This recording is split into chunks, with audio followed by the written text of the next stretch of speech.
Bonjour à tous et bienvenue sur Monde Mystérieux. Aujourd'hui, je vais vous démontrer par le tableau qui se trouve derrière moi, par date graphique avec des dessins, théorie et logique, que l'homme n'a pas pu marcher sur la Lune. Je sais que beaucoup d'entre vous vous diront « Ouh là là, mais il existe plusieurs preuves comme quoi l'homme n'a pas pu marcher sur la Lune. Plusieurs photos, vidéos, témoignages. Comme par exemple, quand le module lunaire Eagle se posèrent sur la Lune, il ne laisse même pas de traces sur le sol lunaire. Ou alors, quand les véhicules étaient en fonctionnement sur le sol lunaire, ne laissèrent aucune trace derrière eux. Certains diront, sur certaines pierres qu'on voit sur des photos, on peut même observer certains chiffres, certaines lettres sur les pierres. Ou encore le reflet du casque de l'astronaute. On ne distingue même pas la Terre. Il existe une quantité d'informations, une quantité de preuves. J'ai eu l'occasion de voir des vidéos où l'astronaute marche avec des fils, comme si qu'ils avaient manipulé le nombre de frames par seconde. J'ai même eu l'occasion d'entendre que la production de ce film avait été réalisée par Stanley Kubrick. Aujourd'hui, je vais vous démontrer par une preuve irréfutable que l'homme n'a pas pu marcher sur la Lune. Vous allez voir.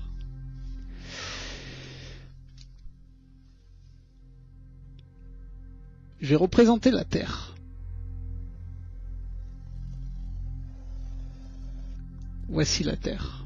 Comme vous le savez tous, la Terre où se déroule la vie humaine,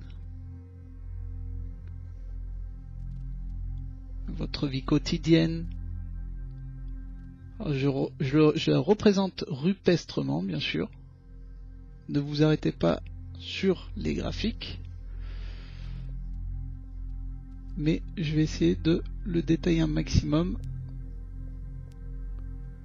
pour que vous arriviez à très bien comprendre là où je vais en venir.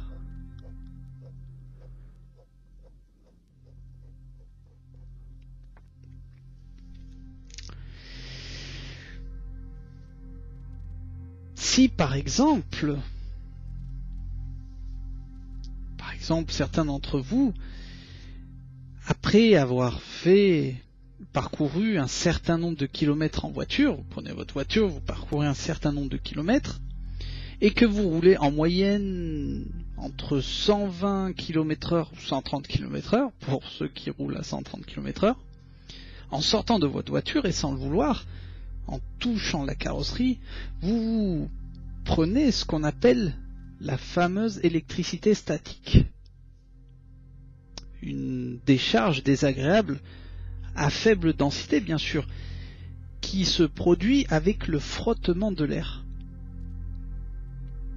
Ou encore, quand vous prenez un escalator, ça m'est arrivé plusieurs fois, sans le faire exprès, en touchant la partie métallique, on se prend une décharge très désagréable.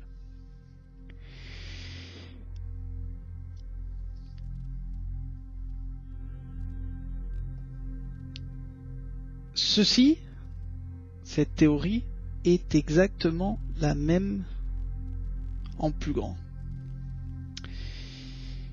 La Terre, bien sûr, tourne autour du Soleil. et tourne à une vitesse de 1670-1700 km/h. Entre 1670 et 1700 km/h.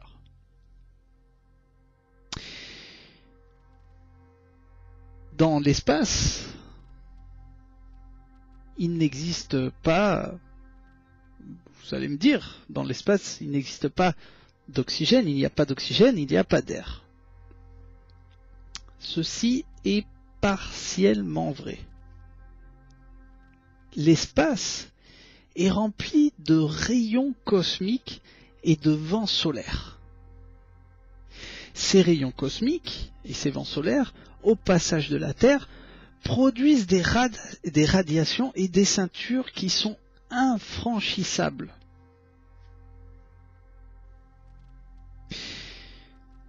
Dans les années 60, un chercheur physicien travaillant pour la NASA incorpora dans les satellites qu'ils envoyèrent autour de la Terre, dans l'Explorer 1, Explorer 3 et Pioneer 3, ce physicien incorpora le capteur Geiger. Tout le monde sait ce que c'est que le capteur Geiger. Ça sert à mesurer les radiations ou les fortes radiations.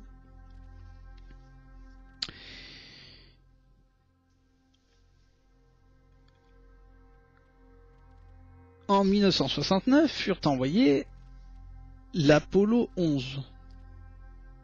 Je vais vous démontrer que par ses effets solaire, ceci est impossible. Vous allez comprendre. Il existe deux ceintures autour de la Terre, d'où la théorie de Van Allen. Je vais vous expliquer graphiquement. On va le représenter comme ça.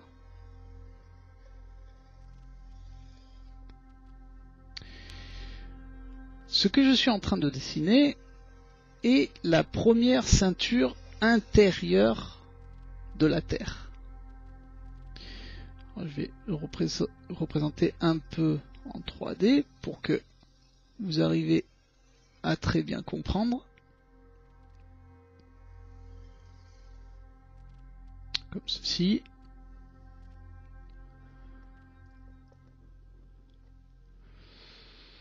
Ceci. Alors, je rappelle que la Terre tourne autour du Soleil ainsi que les autres planètes. Et ces ceintures sont formées depuis les vents solaires et les rayons cosmiques.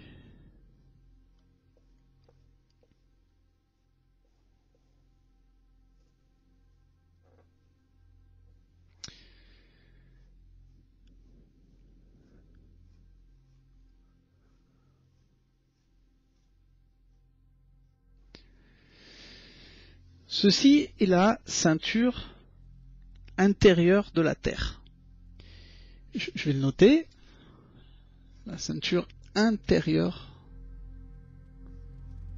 de la Terre, qui se trouve à une distance très spécifique depuis la surface de la Terre, bien sûr. Il existe, je vais le faire d'une autre couleur, il existe bien sûr une deuxième ceinture. Je vais la représenter également. Je vais la représenter un peu plus grande, qui se trouve bien sûr beaucoup plus éloignée que la première ceinture intérieure. Je vais le représenter également de la même façon.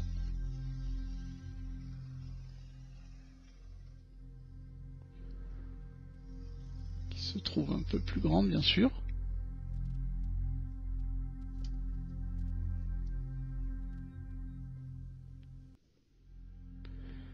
cette façon. De cette façon. Qui se trouve bien sûr plus éloigné que la ceinture intérieure comme je viens de l'expliquer.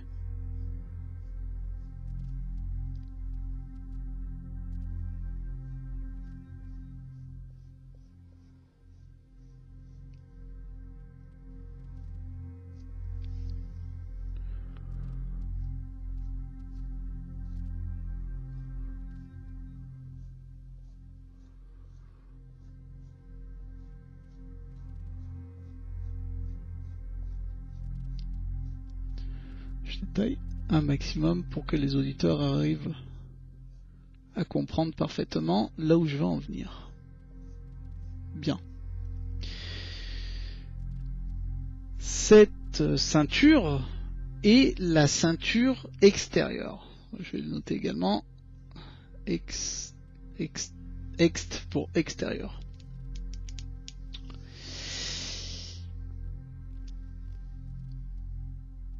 Donc, ces ceintures-là, comme je l'expliquais auparavant, sont produites par le mouvement de la Terre. Je vais le représenter comme ça.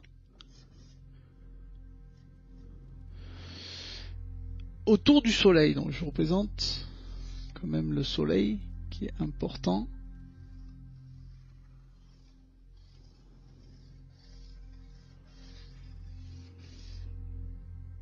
On va le représenter comme ça. Notre Soleil, toujours aussi éblouissant, mais qui a une durée de vie, ainsi que tout corps, tout être vivant.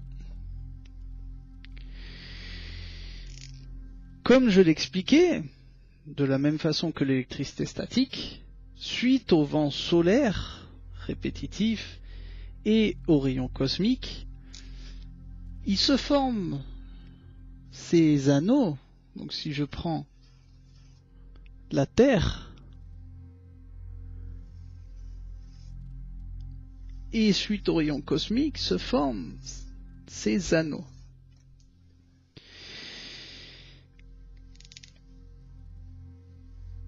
Ces ceintures ont une unité de mesure, bien entendu, qui se mesure en mégaélectronvolts.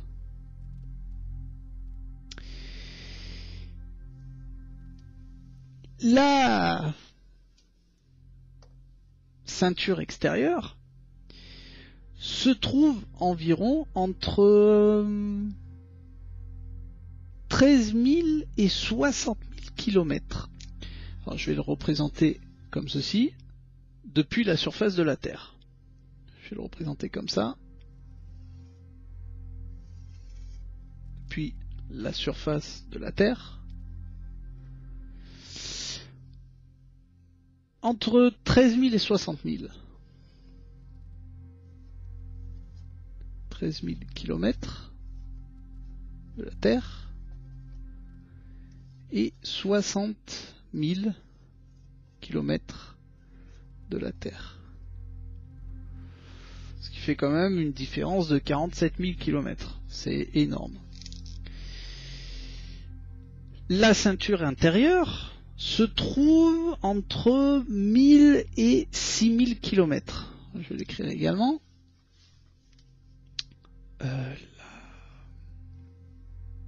Depuis la surface de la Terre, bien sûr. Je vais écrire ici. Entre 1000 km et 6000.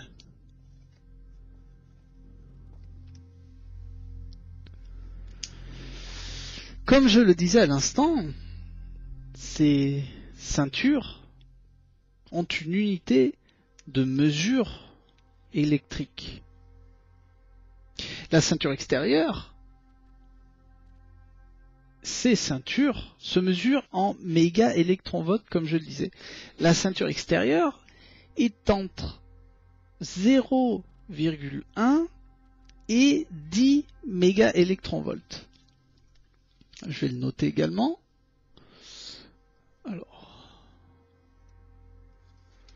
0,1 mégaélectronvolts et 10 mégaélectronvolts pour ce qui est de la ceinture extérieure.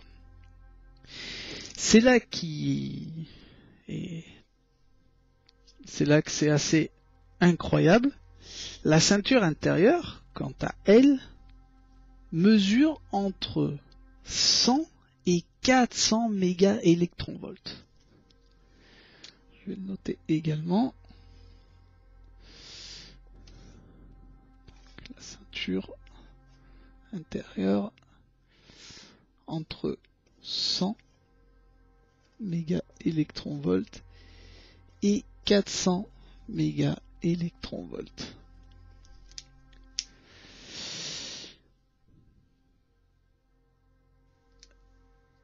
Cette mesure électronvolt est une unité de mesure très très petite.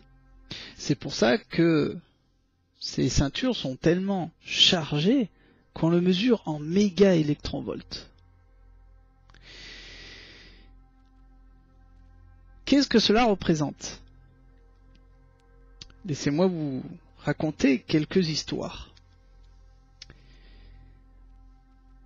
Si par exemple vous prenez du polonium, alors peut-être que certains d'entre vous savent, le polonium est en fait un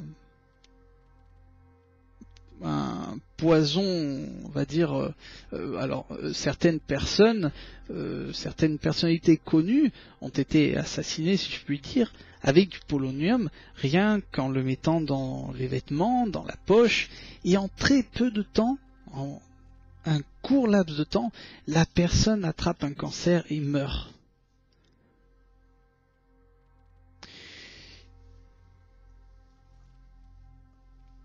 Pour franchir ces ceintures de Van Allen, il faudrait une cuirasse qui est de 100 cm, entre 100 cm et 145 cm d'épaisseur en plomb. Une cuirasse en plomb de 100 à 145 cm d'épaisseur. C'est là qui est assez curieux. L'Apollo 11, alors je vais le représenter comme ça. Apollo 11.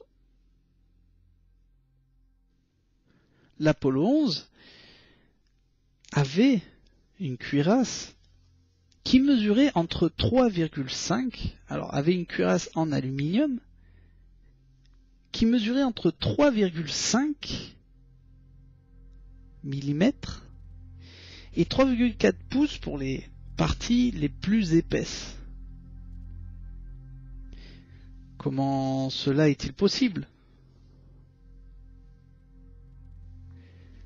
Si pour franchir ces ceintures, on a besoin au moins d'une cuirasse de 100 à 145 cm d'épaisseur en plomb, comment l'Apollo 11 a pu franchir ces ceintures?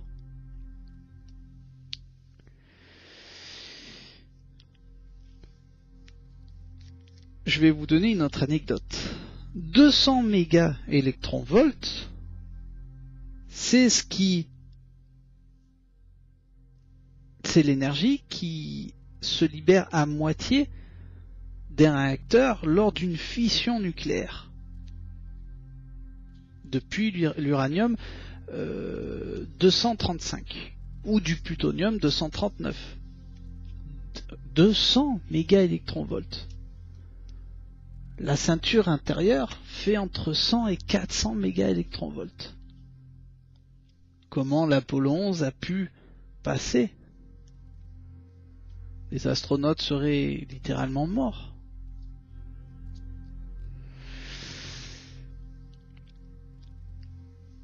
Alors je sais ce que vous allez me dire, on envoya pas mal de satellites par la suite, on en envoie aussi aujourd'hui. Mais laissez-moi vous dire que ces satellites se trouvent entre ces ceintures. Les satellites envoyés de nos jours se trouvent entre ces ceintures. Entre la ceinture extérieure et la ceinture intérieure. Et ces satellites ont un blindage que vous ne pouvez même pas vous imaginer, qui protège toute la partie électrique et communication. Ont une cuirasse énorme pour éviter d'abîmer tous les systèmes de communication électrique.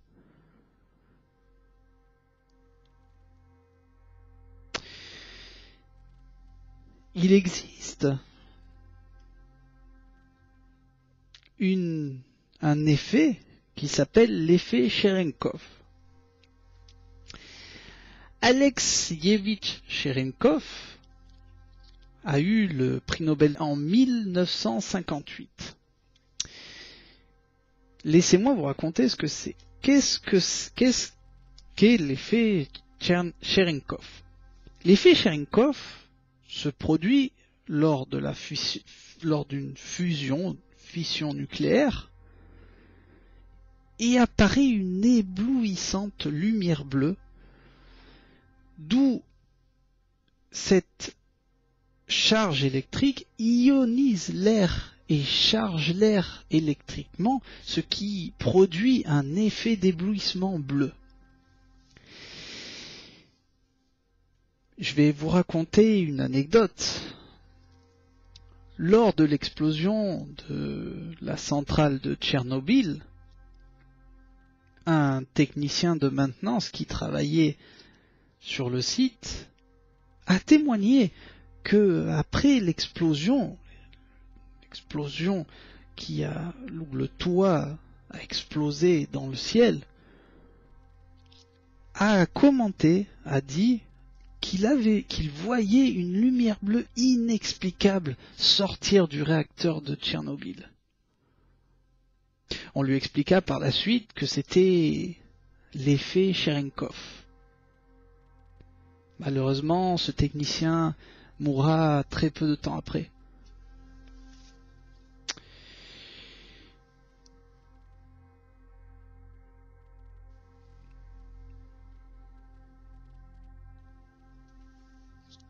Il existe, alors je me rappelle plus de la date, je crois que c'est pour le lancement de l'Atlantis, une navette qui s'est retrouvée à 300 km de la ceinture intérieure. Je vais la représenter ici. 300 km. 300. Je vais marquer Atlantis pour pas confondre après.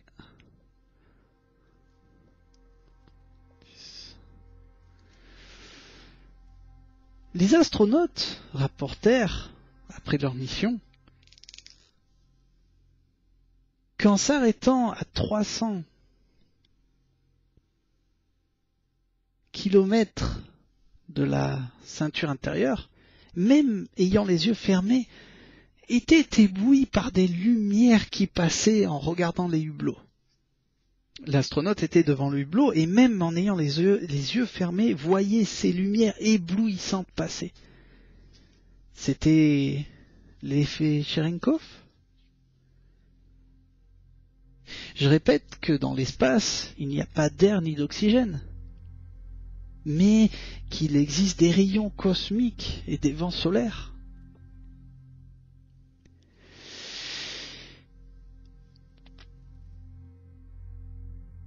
Je vais vous raconter une autre histoire. Un chercheur physicien du nom de Louis Slotin travaillait sur des projets nucléaires après le projet Philadelphia aux États-Unis, et il lui est arrivé quelque chose d'assez surprenant. Cette personne, ce chercheur physicien Louis, travaillait sur une sur 2 demi-sphères d'uranium, donc demi-sphère de 9 pouces de diamètre, plus ou moins. Et en manipulant cette sphère, ces 2 demi-sphères, sans faire exprès, Louis laissa tomber le tournevis. Et à ce moment-là, les 2 sphères se sont fermées, générant une énergie critique pour son laboratoire et les autres physiciens qui se trouvaient. À ce moment-là, Louis décida, de rattraper le tournevis et de réouvrir les 2 demi-sphères. Il savait qu'il allait mourir,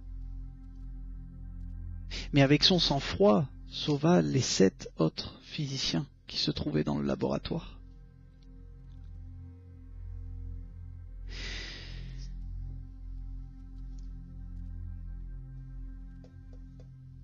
L'Apollo 11, je vais vous raconter une autre anecdote. L'Apollo 11 a effectué 1h20 de trajet d'aller et ensuite 1h20 de retour, ce qui représente 2h40. Les astronautes seraient complètement morts.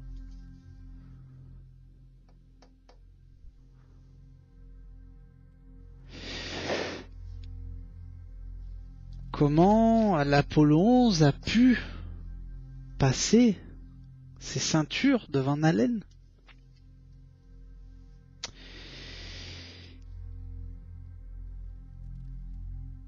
James Van Allen, ce physicien, disait que non, que oui, que c'est possible de les traverser.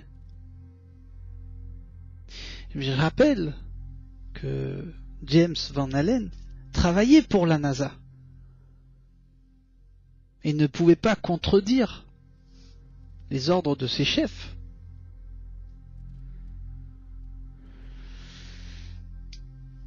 Alors je sais, beaucoup d'entre vous me diront qu'on a envoyé des animaux également. Des chiens, des chimpanzés. Mais ces animaux-là, ces missions, étaient à une distance très spécifique de la Terre, en orbite autour de la Terre. Toutes ces missions se sont bien passées. Je crois qu'il y a eu juste une mission où dans un module, un chien est revenu mort sur Terre, je crois d'étouffement, mais mis à part ça, toutes ces missions se sont bien passées.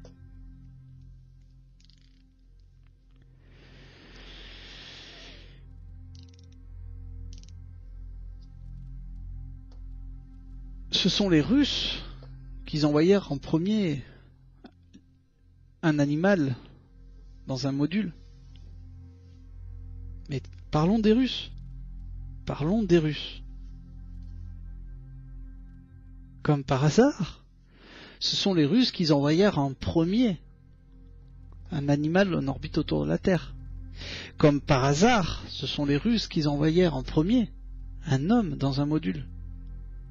Comme par hasard, ce sont les Russes en premier qui envoyèrent des fusées autogérables. Et comme par hasard, ce sont les Américains qui marchèrent sur la Lune en premier.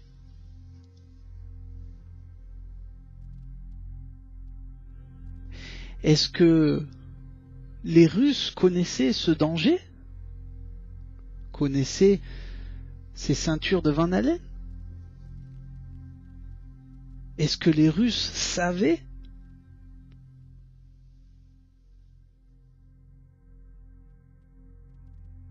Ou les Russes se sont dit au dernier moment, non, la mission la plus importante de l'humanité, on va la laisser aux mains des Américains, comme c'était en pleine guerre froide.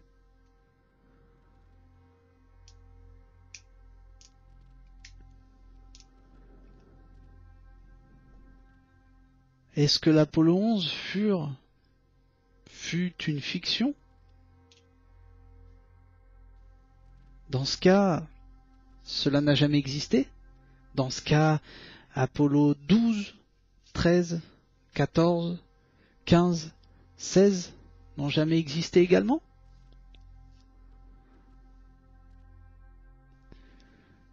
« 13 non, parce que Apollo 13 n'est pas arrivé, mais a franchi ses ceintures.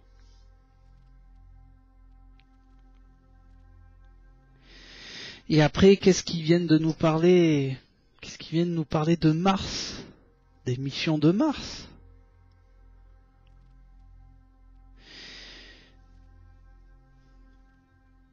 Pourquoi veut-on nous faire absolument croire qu'en 1969, l'Apollo 11 a réussi à aller sur la Lune? Pourquoi on veut nous faire croire que l'Apollo 11 a réussi à traverser? Les astronautes seraient complètement morts, irradiés.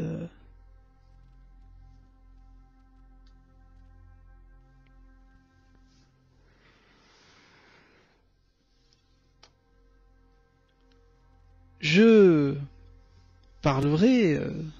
reparlerai de l'effet Cherenkov plus tard dans mes vidéos, qui est un sujet très passionnant, où on verra également que après les attentats du 11 septembre 2001, il est possible qu'il y a eu cet effet Cherenkov qui sortait, rappelez-vous, on voyait dans les ruines 2 tours de lumière bleue.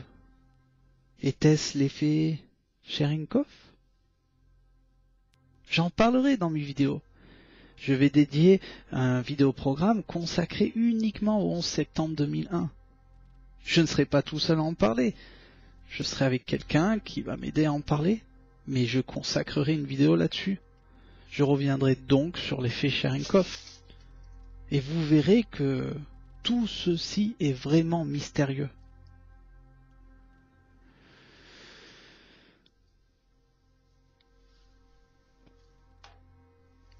Qui sait? Est-ce que la NASA a un plan A et un plan B pour nous? Le plan A serait, ok, nous on s'occupe, on a le matériel, les équipements, on peut accéder à la Lune. Mais pour le public, on va leur dire que non, ce n'est pas possible. Ou vice-versa. Qui sait que tout ceci est vrai? Vous pouvez les vérifier vous-même. Ce sont des informations réelles.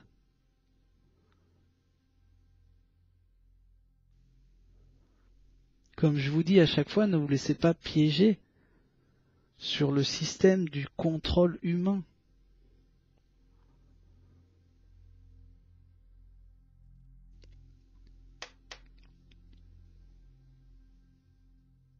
Les ceintures de Van Allen. Ici, on a la preuve. Bien, je vous remercie d'avoir vu cette vidéo, en espérant que vous avez compris là où je veux en venir. Mais je vous dis à très bientôt dans Monde Mystérieux, restez nombreux, et nous verrons d'autres vidéos mystérieuses, autant les unes que les autres. À bientôt dans Monde Mystérieux. À bientôt.